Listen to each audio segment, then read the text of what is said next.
சுதந்திரமான பிளைன்ஃபீல்ட் கிறிஸ்தவ அறிவியல் தேவாலயத்திலிருந்து வாராந்திர பைபிள் பாடத்தை நீங்கள் கேட்கிறீர்கள். அது அமெரிக்காவின் பிளைன்ஃபீல்ட், நியூ ஜெர்சியில் அமைந்துள்ளது. மேலும் தகவலுக்கு எங்கள் வலைத்தளத்தை பார்வையிடவும். www.plainfieldcs.com. இது பாடம் ஞாயிற்றுக்கிழமை மே 18, 2025. தலைப்ப மனிதர்கள் மற்றும் அழியாதவர்கள். கோல்டன் உரை. யோவான் 1 மெய்த்தேவனாகிய உம்மையும் நீர் அனுப்பினவராகிய இயேசு கிறிஸ்துவையும் அறிவதே நித்திய ஜீவன். பொறுப்பு ரீதியான வாசிப்பு. கொரிந்தியர். இம்மைக்காக மாத்திரம் நாம் கிறிஸ்துவின் மேல் நம்பிக்கையுள்ளவர்களாயிருந்தால் எல்லா மனுஷரைப் பார்க்கிலும் பரிதபிக்கப்படத்தக்கவர்களாயிருப்போம். கிறிஸ்துவோ மரித்தோரிலிருந்து நித்திரையடைந்தவர்களில் முதற்பலனானார். மனுஷனால் மரணம் உண்டானபடியால் மனுஷனால் மரித்தோரின் உயிர்த்தெழுதலும் உண்டாயிற்று. ஆதாமுக்குள் எல்லாரும் மரிக்கிறது போல கிறிஸ்துவுக்குள் எல்லாரும் உயிர்ப்பிக்கப்படுவார்கள். அவனவன் தந்தன் வரிசையிலே உயிர்ப்பிக்கப்படுவான். முதற்பலனானவர் கிறிஸ்து, பின்பு அவர் வருகையில் அவருடையவர்கள் உயிர்ப்பிக்கப்படுவார்கள். அதன் பின்பு முடிவு உண்டாகும். அப்பொழுது அவர் சகல துரைத்தனத்தையும் சகல அதிகாரத்தையும் வல்லமையையும் பரிகரித்து தேவனும் பிதாவுமாயிருக்கிறவருக்கு ராஜ்யத்தை ஒப்புக் கொடுப்பார். எல்லா சத்துருக்களையும் தமது பாதத்திற்கு கீழாக்கி போடும் வரைக்கும் அவர் ஆளுகை செய்ய வேண்டியது. பரிகரிக்கப்படும் கடைசி சத்துரு மரணம். பாடம் பிரசங்கம். பைபிளிலிருந்து. அப்போஸ்தலருடைய நடபடிகள். சவுல் என்பவன் இன்னும் கர்த்தருடைய சீஷரை பயமுறுத்தி கொலை செய்யும்படி சீறி பிரதான ஆசாரியரிடத்திற்கு போய், யூத மார்க்கத்தாராகிய புருஷரையாகிலும் ஸ்திரீகளையாகிலும் தான் கண்டுபிடித்தால் அவர்களை கட்டி எருசலேமுக்கு கொண்டு வரும்படி தமஸ்குவிலுள்ள ஜெபாலயங்களுக்கு நிருபங்களை கேட்டு வாங்கினான். அவன் பிரயாணமாய் போய் தமஸ்குவுக்குச் சமீபித்தபோது சடிதியிலே வானத்திலிருந்து ஒரு ஒளி அவனைச் சுற்றி பிரகாசித்தது. அவன் தரையிலே விழுந்தான். அப்பொழுது, சவுலே, சவுலே, நீ என்னை ஏன் துன்பப்படுத்துகிறாய் என்று தன்னுடனே சொல்லுகிற ஒரு சத்தத்தை கேட்டான். அதற்கு அவன், ஆண்டவரே, நீர் யார் என்றான். அதற்கு கர்த்தர், நீ துன்பப்படுத்துகிற இயேசு நானே. முள்ளில் உதைக்கிறது உனக்கு கடினமாம் என்றார். அவன் நடுங்கி திகைத்து, ஆண்டவரே, நான் என்ன செய்ய சித்தமாயிருக்கிறீர் என்றான். அதற்கு கர்த்தர், நீ எழுந்து பட்டணத்துக்குள்ளே போ. நீ செய்ய வேண்டியது அங்கே உனக்கு சொல்லப்படும் என்றார். அவனுடனே கூட பிரயாணம் பண்ணின மனுஷர்கள் சத்தத்தை கேட்டும் ஒருவரையும் காணாமல் பிரமித்து நின்றார்கள். சவுல் தரையிலிருந்தெழுந்து தன் கண்களை திறந்தபோது ஒருவரையும் காணவில்லை. அப்பொழுது கைலாகு கொடுத்து அவனை தமஸ்குவுக்கு கூட்டிக் கொண்டு போனார்கள். அவன் 3 நாள் பார்வையில்லாதவனாய் புசியாமலும் குடியாமலும் இருந்தான். தமஸ்குவிலே அனனியா என்னும் பேருள்ள ஒரு சீஷன் இருந்தான். அவனுக்கு கர்த்தர் தரிசனமாகி, அனனியாவே என்றார். அவன், ஆண்டவரே, இதோ அடியேன் என்றான். அப்பொழுது கர்த்தர், நீ எழுந்து நேர்த்தெருவு எண்ணப்பட்ட தெருவுக்குப் போய் யூதாவின் வீட்டிலே தர்சு பட்டணத்தானாகிய சவுல் என்னும் பேருள்ள ஒருவனைத் தேடு. அவன் இப்பொழுது ஜெபம் பண்ணுகிறான். அனனியா என்னும் பேருள்ள ஒரு மனுஷன் தன்னிடத்தில் வரவும் தான் பார்வையடையவும்படி தன்மேல் கை வைக்கவும் தரிசனங்கண்டான் என்றார். அதற்கு அனனியா, ஆண்டவரே, இந்த மனுஷன் எருசலேமிலுள்ள உம்முடைய பரிசுத்தவான்களுக்கு எத்தனையோ பொல்லாங்குகளைச் செய்தான் என்று அவனை குறித்து அநேகரால் கேள்விப்பட்டிருக்கிறேன். இங்கேயும் உம்முடைய நாமத்தை தொழுது கொள்ளுகிற யாவரையும் கட்டும்படி அவன் பிரதான ஆசாரியர்களால் அதிகாரம் பெற்றிருக்கிறான் என்றான். அதற்கு கர்த்தர், நீ போ, அவன் புறஜாதிகளுக்கும் ராஜாக்களுக்கும் இஸ்ரவேல் புத்திரருக்கும் என்னுடைய நாமத்தை அறிவிக்கிறதற்காக நான் தெரிந்து கொண்ட பாத்திரமாயிருக்கிறான். அவன் என்னுடைய நாமத்தினிமித்தம் எவ்வளவாய் பாடுபட வேண்டும் என்பதை நான் அவனுக்கு காண்பிப்பேன். அப்பொழுது அனனியா போய் வீட்டுக்குள் பிரவேசித்து அவன் மேல் கையை வைத்து, சகோதரனாகிய சவுலே, நீ வந்த வழியிலே உனக்கு தரிசனமான இயேசுவாகிய கர்த்தர் நீ பார்வையடையும்படிக்கும் பரிசுத்த ஆவியினால் நிரப்பப்படும்படிக்கும் என்னை அனுப்பினார் என்றான். உடனே அவன் கண்களிலிருந்து மீன் செதில்கள் போன்றவைகள் விழுந்தது. அவன் பார்வையடைந்து எழுந்திருந்து ஞானஸ்நானம் பெற்றான். பின்பு அவன் போஜனம் பண்ணி பெலப்பட்டான். சவுல் தமஸ்குவிலுள்ள சீஷருடனே சில நாள் இருந்து தாமதமின்றி கிறிஸ்து தேவனுடைய குமாரன் என்று ஆலயங்களிலே பிரசங்கித்தான். கேட்டவர்களெல்லாரும் ஆச்சரியப்பட்டு, எருசலேமில் இந்த நாமத்தை தொழுது கொள்ளுகிறவர்களை நாசமாக்கி இங்கேயும் அப்படிப்பட்டவர்களை கட்டி பிரதான ஆசாரியர்களிடத்திற்கு கொண்டு போகும்படி வந்தவன் இவனல்லவா என்றார்கள். சவுல் அதிகமாக திடன் கொண்டு இவரே கிறிஸ்துவென்று திருஷ்டாந்தப்படுத்தி தமஸ்குவில் குடியிருக்கிற யூதர்களை கலங்க பண்ணினான். அப்போஸ்தலருடைய நடபடிகள். ஆனபடியினாலே கர்த்தருடைய சந்நிதானத்திலிருந்து இளைப்பாறுதலின் காலங்கள் வரும்படிக்கும் முன்னே குறிக்கப்பட்ட இயேசு கிறிஸ்துவை அவர் உங்களிடத்தில் அனுப்பும்படிக்கும். கொரிந்தியர். அழிவுள்ளதாகிய இது அழியாமையையும் சாவுக்கேதுவாகிய இது சாவாமையையும் தரித்து கொள்ள வேண்டும். அழிவுள்ளதாகிய இது அழியாமையையும் சாவுக்கேதுவாகிய இது சாவாமையையும் தரித்து கொள்ளும்போது மரணம் ஜெயமாக விழுங்கப்பட்டது என்று எழுதியிருக்கிற வார்த்தை நிறைவேறும். ரோமர். அப்படியிருக்க சகோதரரே, நீங்கள் உங்கள் சரீரங்களை பரிசுத்தமும் தேவனுக்கு பிரியமுமான ஜீவபலியாக ஒப்புக் கொடுக்க வேண்டுமென்று தேவனுடைய இரக்கங்களை முன்னிட்டு உங்களை வேண்டிக் கொள்ளுகிறேன்.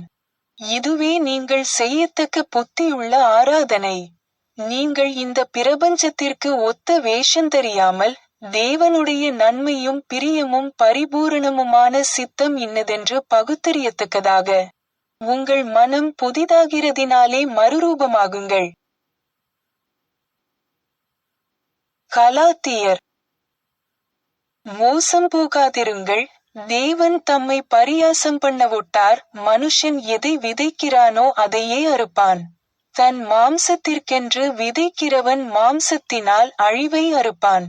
ஆவிக்கென்று விதைக்கிறவன் ஆவியினாலே நித்திய ஜீவனை அறுப்பான். நன்மை செய்கிறதில் சோர்ந்து போகாமல் இருப்போமாக. நாம் தளர்ந்து போகாதிருந்தால் ஏற்ற காலத்தில் அறுப்போம். இந்த பிரமாணத்தின்படி நடந்து வருகிறவர்கள் எவர்களோ அவர்களுக்கும் தேவனுடைய இஸ்ரவேலருக்கும் சமாதானமும் இரக்கமும் உண்டாயிருப்பதாக. தீமோத்தேயு. தேவன் நமக்கு பயமுள்ள ஆவியை கொடாமல் பலமும் அன்பும் தெளிந்த புத்தியும் உள்ள ஆவியையே கொடுத்திருக்கிறார். ஆகையால் நம்முடைய கர்த்தரை பற்றிய சாட்சியை குறித்தாவது அவர் நிமித்தம் கட்டப்பட்டிருக்கிற என்னை குறித்தாவது நீ வெட்கப்படாமல் தேவ வல்லமைக்கேற்றபடி சுவிசேஷத்திற்காக என்னுடைய கூட தீங்கனுபவி. அவர் நம்முடைய கிரியைகளின்படி நம்மை இரட்சிக்காமல் தம்முடைய தீர்மானத்தின்படியும் ஆதிகால முதல் கிறிஸ்து இயேசுவுக்குள் நமக்கு அருளப்பட்ட கிருபையின்படியும் நம்மை இரட்சித்து பரிசுத்த அழைப்பினாலே அழைத்தார். நம்முடைய இரட்சகராகிய இயேசு கிறிஸ்து பிரசன்னமானதினாலே அந்த கிருபை இப்பொழுது வெளிப்படுத்தப்பட்டது. அவர் மரணத்தை பரிகரித்து ஜீவனையும் அழியாமையையும் சுவிசேஷத்தினாலே வெளியரங்கமாக்கினார். மேரி பேக்கர் எட்டி எழுதிய கிறிஸ்டியன் சயின்ஸ் பாடநூல் அறிவியல் மற்றும் ஆரோக்கியத்துடன் கீடூத்தி ஸ்கிரிப்ட்ஸிலிருந்து தொடர்புடைய பத்திகளை படிப்பேன். அறிவியல் மற்றும் ஆரோக்கியம். பிரபஞ்சம் கடவுளை பிரதிபலிக்கிறது. ஒரே ஒரு படைப்பாளரும் ஒரே ஒரு படைப்பும் மட்டுமே உள்ளது. இந்த படைப்பு ஆன்மீக கருத்துக்கள் மற்றும் அவற்றின் அடையாளங்களின் வெளிப்பாட்டை கொண்டுள்ளது. அவை எல்லையற்ற மனதில் ஏற்றுக்கொள்ளப்பட்டு எப்போதும் பிரதிபலிக்கப்படுகின்றன. இந்த கருத்துக்கள் எல்லையற்றவை முதல் முடிவிலி வரை உள்ளன, மேலும் உயர்ந்த கருத்துக்கள் கடவுளின் மகன்கள் மற்றும் மகள்கள். கிறிஸ்தவ அறிவியலில் உண்மையான மனிதன் கடவுளால் ஆளப்படுகிறான், தீமையால் அல்ல, நன்மையால். எனவே அவன் ஒரு மனிதனல்ல, ஆனால் அழியாதவன். தெய்வீக அறிவியலில் மனிதன் கடவுளின் உண்மையான உருவம். தெய்வீக இயல்பு கிறிஸ்து இயேசுவில் சிறப்பாக வெளிப்படுத்தப்பட்டது.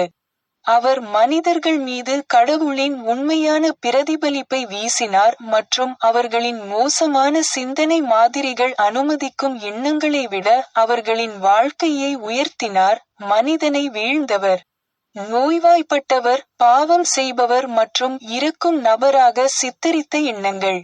அறிவியல் இருப்பு மற்றும் தெய்வீக குணப்படுத்துதல் பற்றிய கிறிஸ்துவை போன்ற புரிதல் ஒரு சரியான கொள்கை மற்றும் யோசனையை உள்ளடக்கியது, சரியான கடவுள் மற்றும் சரியான மனிதன். சிந்தனை மற்றும் ஆர்ப்பாட்டத்தின் அடிப்படையாக மரணத்திற்குரிய தவறான சிந்தனையின் கருத்துக்கள் சரியான மற்றும் நித்தியமான அனைத்தின் இலட்சியத்திற்கு வழிவகுக்க வேண்டும். பல தலைமுறைகளாக மனித நம்பிக்கைகள் தெய்வீக கருத்துக்களை அடையும், மேலும் கடவுளின் படைப்பின் அழியாத மற்றும் சரியான மாதிரி இறுதியாக இருப்பின் ஒரே உண்மையான கருத்தாக காணப்படும். பவுல் முதலில் இயேசுவின் சீடராக இல்லாமல் இயேசுவின் சீடர்களை துன்புறுத்துபவர். அறிவியலில் அவருக்கு உண்மை முதன்முதலில் தோன்றியபோது பவுல் குருடராக்கப்பட்டார், அவருடைய குருட்டுத்தன்மை உணரப்பட்டது. ஆனால் ஆன்மீக ஒளி விரைவில் இயேசுவின் முன்மாதிரியையும் போதனைகளையும் பின்பற்றவும், நோயுற்றவர்களை குணப்படுத்தவும், ஆசியா மைனர், கிரீஸ் மற்றும் ஏகாதிபத்திய ரோமில் கூட கிறிஸ்தவத்தை பிரசங்கிக்கவும் அவருக்கு உதவியது. தர்சுவின் சவுல் தனது நிச்சயமற்ற சரியான உணர்வு எப்போதும் சரியான ஆன்மீக உணர்வுக்கு அடிபணிந்த போதுதான் கிறிஸ்து அல்லது சத்தியத்தை கண்டார். பின்னர் அந்த மனிதன் மாற்றப்பட்டான். சிந்தனை ஒரு உன்னதமான கண்ணோட்டத்தை ஏற்றுக்கொண்டது, மேலும் அவரது வாழ்க்கை மேலும் ஆன்மீகமானது. தான் புரிந்து கொள்ளாத மதத்தின் கிறிஸ்தவர்களை துன்புறுத்தியதில் தான் செய்த தவறை அவர் கற்றுக்கொண்டார். மேலும் மனத்தாழ்மையுடன் பவுல் என்ற புதிய பெயரை ஏற்றுக்கொண்டார். அவர் முதல் முறையாக அன்பின் உண்மையான கருத்தை கண்டார், தெய்வீக அறிவியலில் ஒரு பாடத்தை கற்றுக்கொண்டார். ஒரு மரண பாவி கடவுளின் மனிதன் அல்ல. மரண சாபம் கொண்டவர்கள் அழியாதவர்களின் போலிகள். அவர்கள் துன்மார்க்கனின் குழந்தைகள். அல்லது மனிதன் தூசியில் அல்லது ஒரு பொருள் கருவாக தொடங்குகிறான் என்று அறிவிக்கும் ஒரே தீமை. தெய்வீக அறிவியலில் கடவுளும் உண்மையான மனிதனும் தெய்வீக கொள்கை மற்றும் யோசனையாக பிரிக்க முடியாதவர்கள். எனவே மனிதன் அழியாதவனும் அல்ல, ஜடப்பொருளும் அல்ல. சாவுக்கேதுவானவர்கள் மறைந்துவிடுவார்கள். சாவுக்கேதுவானவர்கள் அல்லது கடவுளின் குழந்தைகள் மனிதனின் ஒரே மற்றும் நித்திய உண்மைகளாக தோன்றுவார்கள். சாவுக்கேதுவானவரே, இதை கற்றுக்கொள்ளுங்கள். எல்லா ஜட சுயத்திற்கும் வெளியே இருக்கும் மனிதனின் ஆன்மீக நிலையை ஆர்வத்துடன் தேடுங்கள். மனித குழந்தைகளை பற்றியல்ல, கடவுளின் குழந்தைகளை பற்றி பேசும்போது இயேசு கடவுளின் ராஜ்யம் உங்களுக்குள் இருக்கிறது என்று கூறினார். அதாவது உண்மையும் அன்பும் உண்மையான மனிதனில் ஆட்சி செய்கின்றன. கடவுளின் சாயலில் மனிதன் விழுந்து போகாதவன் மற்றும் நித்தியமானவன் என்பதை காட்டுகின்றன. பாவம் செய்யும் சாவுக்கேதுவான மனிதன் மனிதர்களுக்கு தோன்றும் இடத்தில் அவருக்கு தோன்றிய சரியான மனிதனை இயேசு அறிவியலில் கண்டார். இந்த பரிபூரண மனிதனில் இரட்சகர் கடவுளின் சொந்த சாயலை கண்டார். மேலும் மனிதனைப் பற்றிய இந்த சரியான பார்வை நோயுற்றவர்களை குணப்படுத்தியது. இவ்வாறு கடவுளின் ராஜ்யம் அப்படியே உலகளாவியது. மனிதன் தூய்மையானவன் மற்றும் பரிசுத்தமானவன் என்று இயேசு கற்பித்தார். மனிதன் ஆன்மாவிற்கு ஒரு பொருள் சார்ந்த வாழ்விடமல்ல, அவனே ஆன்மீகம். மனிதனின் தனித்துவம் பொருள் சார்ந்தது அல்ல. இந்த இருப்பு அறிவியல் மனிதர்கள் சொர்க்கம் என்று அழைப்பதில் இனிமேல் தனியாக பெறுவதில்லை, ஆனால் இங்கே மற்றும் இப்போது. அது காலத்திற்கும் நித்தியத்திற்கும் இருப்பது என்ற பெரிய உண்மை. அப்படியானால் துன்பப்படும், பாவம் செய்யும், இறக்கும் பொருள் சார்ந்த ஆளுமை என்ன? அது மனிதன் அல்ல, கடவுளின் சாயல் மற்றும் சாயல், ஆனால் மனிதனின் போலி, தலைகீழ் சாயல், பாவம், நோய் மற்றும் மரணம் எனப்படும் ஒற்றுமையின்மை.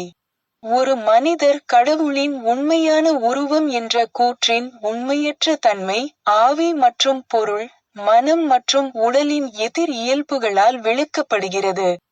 ஏனெனில் ஒன்று அறிவு, மற்றொன்று அறிவு அல்லாதது. உண்மையான மனிதன் ஆன்மீக மற்றும் அழியாதவன், ஆனால் மனிதர்களின் குழந்தைகள் என்று அழைக்கப்படுபவர்கள் ஆரம்பத்திலிருந்தே போலியானவர்கள், தூய யதார்த்தத்திற்காக ஒதுக்கி வைக்கப்பட வேண்டும். மனிதர்கள் மனிதனின் அறிவியலை உணர்ந்து உண்மையான மாதிரியை தேடும் விகிதத்தில், இந்த மரணமானது களைந்து புதிய மனிதன் அல்லது உண்மையான மனிதன் அணியப்படுகிறான். முன்னேற்றம் அனுபவத்திலிருந்து பிறக்கிறது. இது மரணமடையும் மனிதனின் முதிர்ச்சியாகும். இதன் மூலம் அழியாதவருக்கு மரணமடையும் தன்மை கைவிடப்படுகிறது. இங்கே அல்லது மறுமையில் துன்பம் அல்லது அறிவியல் வாழ்க்கை மற்றும் மனம் பற்றிய அனைத்து மாயைகளையும் அழித்து, பொருள் உணர்வு மற்றும் சுயத்தை மீண்டும் உருவாக்க வேண்டும். பழைய மனிதன் தனது செயல்களால் களைந்து போக வேண்டும். சிற்றின்பம் அல்லது பாவம் எதுவும் அழியாது. ஒரு பொய்யான பொருள் உணர்வு மற்றும் பாவத்தின் மரணம், கரிம பொருளின் மரணம் அல்ல, மனிதனையும் வாழ்க்கையையும் வெளிப்படுத்துகிறது. இணக்கமான, உண்மையான மற்றும் நித்தியமானது. மனிதர்கள் அழியாதவர்களை போன்றவர்கள் அல்ல, கடவுளின் சொந்த சாயலில் படைக்கப்பட்டவர்கள், ஆனால் எல்லையற்ற ஆவி அனைத்தும் இருப்பதால், மரண உணர்வு இறுதியாக அறிவியல் உண்மைக்கு அடிபணிந்து மறைந்துவிடும். மேலும் உண்மையான இருப்பு உணர்வு, சரியானது மற்றும் என்றென்றும் அப்படியே தோன்றும். மனிதர்கள் மூலம் கடவுளின் வெளிப்பாடு ஜன்னல் பலகத்தின் வழியாக செல்லும் ஒளி போன்றது. ஒளியும் கண்ணாடியும் ஒருபோதும் கலக்காது, ஆனால் பொருளாக, கண்ணாடி சுவர்களை விட குறைவான ஒளிபுகாதாக இருக்கிறது. சத்தியம் மிகவும் தெளிவாக தோன்றும் மரண மனம், சத்தியத்திற்கு சிறந்த வெளிப்படைத்தன்மையாக மாறுவதற்காக அதிக பொருள் தன்மையை, அதிக பிழையை இழந்த ஒன்று. பின்னர் மெல்லிய நீராவியாக உருகும் மேகம் போல. அது இனி சூரியனை மறைக்காது. உண்மையான மனிதன் இருந்தான், இருக்கிறான், எப்போதும் பரிபூரணமாக இருப்பான் என்ற இருப்பு அறிவியலில் உள்ள மிகப்பெரிய உண்மை மறுக்க முடியாதது. ஏனென்றால் மனிதன் கடவுளின் உருவமாகவோ பிரதிபலிப்பாகவோ இருந்தால், அவன் தலைகீழாகவோ அல்லது தலைகீழாகவோ இல்லை, மாறாக நேர்மையானவனாகவும் கடவுளை போன்றவனாகவும் இருக்கிறான்.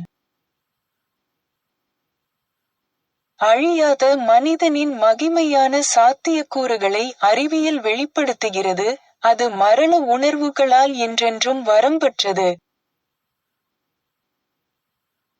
சர்ச் கையேட்டில் கொடுக்கப்பட்டுள்ளபடி மேரி பேக்கர் எட்டியின் 3 தினசரி கடமைகளை இப்போது படிப்பேன். தினசரி ஜெபம். ஒவ்வொரு நாளும் ஜெபிப்பது இந்த திருச்சபையின் ஒவ்வொரு உறுப்பினரின் கடமையாகும். உம்முடைய ராஜ்யம் வா, தெய்வீக சத்தியம், வாழ்க்கை, அன்பு ஆகியவற்றின் ஆட்சி என்னுள் நிலை பெறட்டும். எல்லா பாவங்களையும் என்னிடமிருந்து விலக்கட்டும். உம்முடைய வார்த்தை எல்லா மனிதர்களிடமும் பாசத்தை வளப்படுத்தி அவற்றை ஆளட்டும். நோக்கங்கள் மற்றும் செயல்களுக்கான விதி. தி மதர் சர்ச்சின் உறுப்பினர்களின் நோக்கங்கள் அல்லது செயல்களை விரோதமோ அல்லது தனிப்பட்ட இணைப்போ தூண்டக்கூடாது. அறிவியலில், தெய்வீக அன்பு மட்டுமே மனிதனை ஆளுகிறது. ஒரு கிறிஸ்தவ விஞ்ஞானி அன்பின் இனிமையான வசதிகளையும், பாவத்தை கண்டிப்பதிலும், உண்மையான சகோதரத்துவம், தொண்டு, மன்னிப்பு ஆகியவற்றிலும் பிரதிபலிக்கிறார். இந்த திருச்சபையின் உறுப்பினர்கள் தினந்தோறும் கவனித்து, எல்லா தீமைகளிலிருந்தும் தீர்க்கதரிசனம், தீர்ப்பு, கண்டனம், ஆலோசனை, செல்வாக்கு செலுத்துதல் அல்லது தவறாக செல்வாக்கு செலுத்துதல் ஆகியவற்றிலிருந்து விடுவிக்கப்பட வேண்டும். கடமைக்கு விழிப்புணர்வு. ஆக்கிரமிப்பு மனநல ஆலோசனைகளுக்கு எதிராக தினமும் தன்னை தற்காத்துக் கொள்வது இந்த திருச்சபையின் ஒவ்வொரு உறுப்பினரின் கடமையாகும். மேலும் கடவுளுக்கும், அவரது தலைவருக்கும், மனிதகுலத்திற்கும் அவர் செய்ய வேண்டிய கடமையை மறக்கவோ புறக்கணிக்கவோ கூடாது. அவருடைய கிரியைகளால் அவர் நியாயந்தீர்க்கப்படுவார், நியாயப்படுத்தப்படுவார் அல்லது கண்டிக்கப்படுவார்.